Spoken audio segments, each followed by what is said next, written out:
ഞാൻ കഴിഞ്ഞ ദിവസം മദ്രാസ് മെയിലിൽ യാത്ര ചെയ്യുമ്പോഴാണ് ശ്രീ തോമസ് ഐസക് അദ്ദേഹം കുറേ എന്തൊക്കെയോ എഴുതുകയും വായിക്കുകയൊക്കെ ചെയ്യുന്നത്. ഞാൻ ചോദിച്ചെന്താ, ഞാൻ മാനിഫെസ്റ്റോ തയ്യാറാക്കാമെന്ന്. ഇപ്പം എനിക്ക് പിടികിട്ടി, പിണറായിക്കൊരു പണി കൊടുക്കാൻ വേണ്ടി ഐസക് തയ്യാറാക്കിയ സാധനമാണെന്ന്. അത് ഈ പിണറായി വായിച്ചുമില്ല. അപ്പം ഞാൻ അദ്ദേഹത്തോട് സംസാരിക്കാൻ ഞാനിത് തയ്യാറായി. ഞാൻ പറഞ്ഞു, ഞങ്ങൾ കുറേ നേരം സംസാരിച്ചു.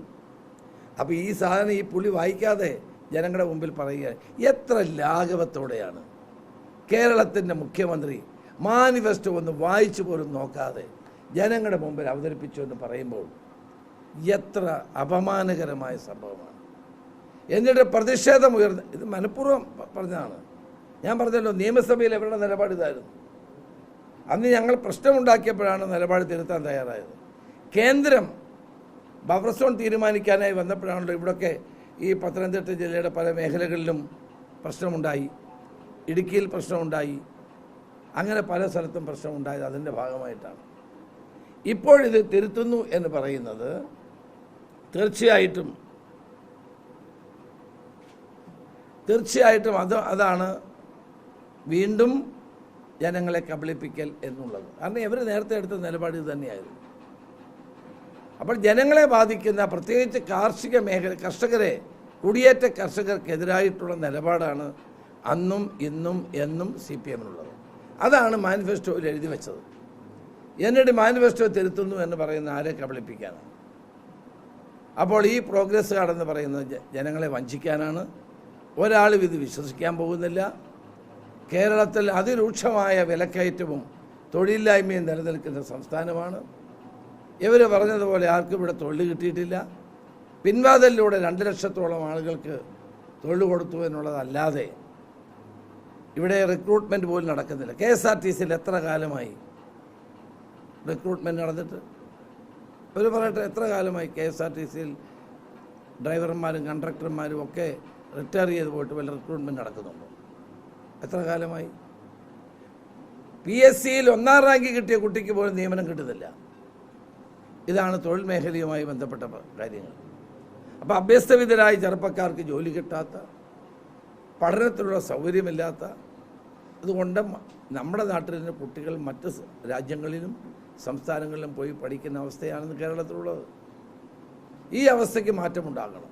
ഈ അവസ്ഥയ്ക്ക് മാറ്റമുണ്ടാകണമെങ്കിൽ ഒരു ഭരണമാറ്റം അനിവാര്യമാണ്. കേരള ജനത ഒരു രാഷ്ട്രീയ മാറ്റം ആഗ്രഹിക്കുന്നു. UDF 100 സീറ്റ് നേടി അധികാരത്തിൽ വരുമെന്നുള്ള ആത്മവിശ്വാസത്തോടെയാണ് ഞങ്ങൾ തെരഞ്ഞെടുപ്പിൽ പ്രവർത്തിക്കുന്നത്.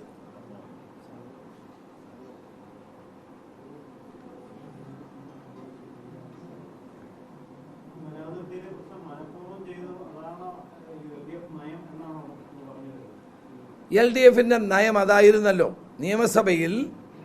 നിയമസഭയിൽ ഈ നിലപാട് സ്വീകരിച്ച് കേന്ദ്രത്തിന് അവർ കത്തയച്ചതാണ്. നിങ്ങൾക്ക് അതിൽ കാര്യം മനസ്സിലായല്ലോ. വനാതിർത്തിയിൽ നിന്ന് ബഫർ സോൺ കണ്ടെത്തുക.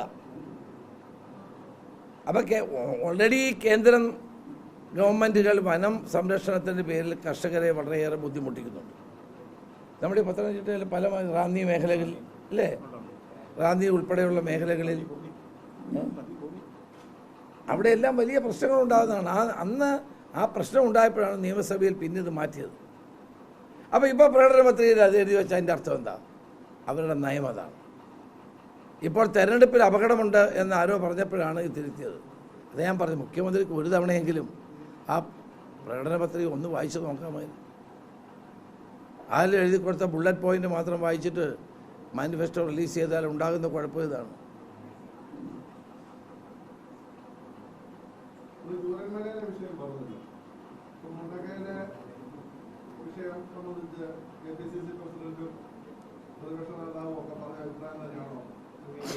ഞങ്ങൾ നേരത്തെ ഭൂമി ഗവൺമെൻറ് തരുമെന്നാണ് കരുതിയത്. നേരത്തെ ഗവൺമെൻറ് ഞങ്ങൾക്ക് ഭൂമി തരുമെന്നായിരുന്നു പറഞ്ഞിരുന്നത്. ഭൂമി തന്നില്ല. അതിനുവേണ്ടി 1 വർഷം ഗവൺമെൻറ്റും കാത്തിരുന്നു, നമ്മളും കാത്തിരുന്നു, തന്നില്ല. പിന്നീട് അവരെടുത്ത ഭൂമി എന്ന് പറഞ്ഞാൽ പ്ലാന്റേഷൻ ഭൂമിയാണ്. അതിനിപ്പോഴും കോടതി കേസ് നടക്കുക.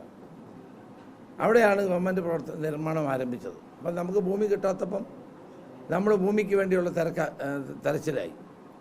അങ്ങനെയാണ് ഇപ്പോൾ ഭൂമി കണ്ടെത്തിയത്. അത് നല്ല വില കൊടുത്ത് വാങ്ങിക്കേണ്ടി വന്നു. ഭൂമി വാങ്ങിച്ചു കഴിഞ്ഞാൽ ഭൂമി ഇപ്പം രാഹുൽ ഗാന്ധി കല്ലിട്ടു. ആ കല്ലടിയിൽ കഴിഞ്ഞ് അതിൻ്റെ അപ്പോഴാണ് തെരഞ്ഞെടുപ്പും കാര്യങ്ങളൊക്കെ വന്നത്. ഞങ്ങൾ എത്രയും പെട്ടെന്ന് ഞങ്ങൾ പ്രോമിസ് ചെയ്ത കാര്യങ്ങൾ പൂർത്തീകരിക്കും.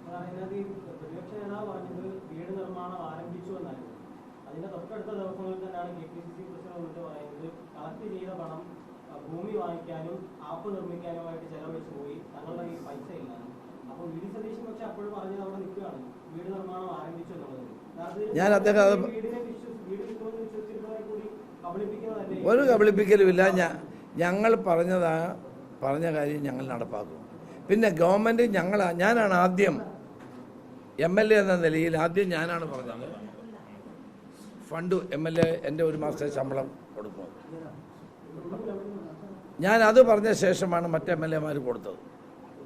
കർണാടക ഗവൺമെൻറ് അതിന് 20 കോടിയോ എങ്ങാണ്ട് എത്രയോ കോടിയോ 100 വീടുകൾ വെച്ച് കൊടുക്കാനുള്ള പണം കൊടുത്തു. അവർ പണം കൊടുത്തു കർണാടക ഗവൺമെൻറ്. കേരളത്തിലെ ജനങ്ങളൊക്കെ പണം കൊടുത്തു. അപ്പോൾ ഗവൺമെൻറ് തന്നെ 1.5 വർഷം എടുത്തു സ്ഥലം കണ്ടെത്താൻ. 1 വർഷമോ 1.25 വർഷം എടുത്തു. ഞങ്ങൾക്ക് സ്ഥലം തരുമെന്നായിരുന്നു ആദ്യത്തെ പ്രതീക്ഷ. പക്ഷെ സ്ഥലം കണ്ടെത്തിയില്ല.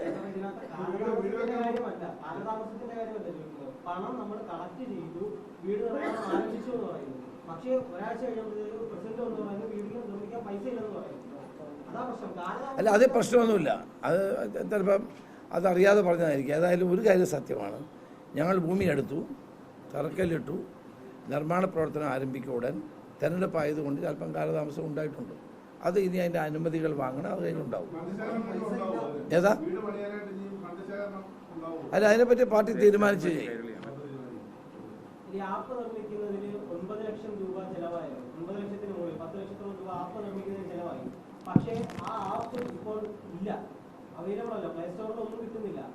നമുക്ക് ആവശ്യമുള്ള പണത്തിന് വേണ്ടിയിട്ടായിരുന്നു നമ്മൾ ആപ്പ് ഉണ്ടാക്കിയത്. ആ പണം നമുക്ക് കിട്ടിയില്ല എന്നിരിക്കെ എന്തിന് ആ ആപ്പ് പിൻവലിച്ചു? മുസ്ലിം ലീഗിന്റെ ആപ്പ് ഇപ്പോഴും പ്ലേ സ്റ്റോറിൽ കിട്ടുന്നുണ്ട്. അല്ല, ഞങ്ങൾ ഏതായാലും ഭൂമി പൂർത്തീകരിച്ചല്ല, ഞങ്ങൾ പ്രോമിസ് ചെയ്ത വീടുകൾ മുഴുവൻ പൂർത്തീകരിക്കും. ഞാൻ അതിൻ്റെ വിശദാംശങ്ങളിലേക്ക് പോകുന്നില്ല. ഞങ്ങൾ അവിടേക്ക് ചൂരൽമലയിലെ ജനങ്ങൾക്ക് വേണ്ടി പണിയുമെന്ന് പറഞ്ഞ മുഴുവൻ വീടും കോൺഗ്രസ് പാർട്ടി പണിഞ്ഞിരിക്കും. അതിനുള്ള നടപടി ആരംഭിച്ചു കഴിഞ്ഞിട്ടുണ്ട്. അതിൻ്റെ മറ്റ് വിശദാംശങ്ങൾ തെരഞ്ഞെടുപ്പ് കഴിഞ്ഞ ശേഷം ചർച്ച ചെയ്ത് ഞങ്ങൾ തീരുമാനിക്കും.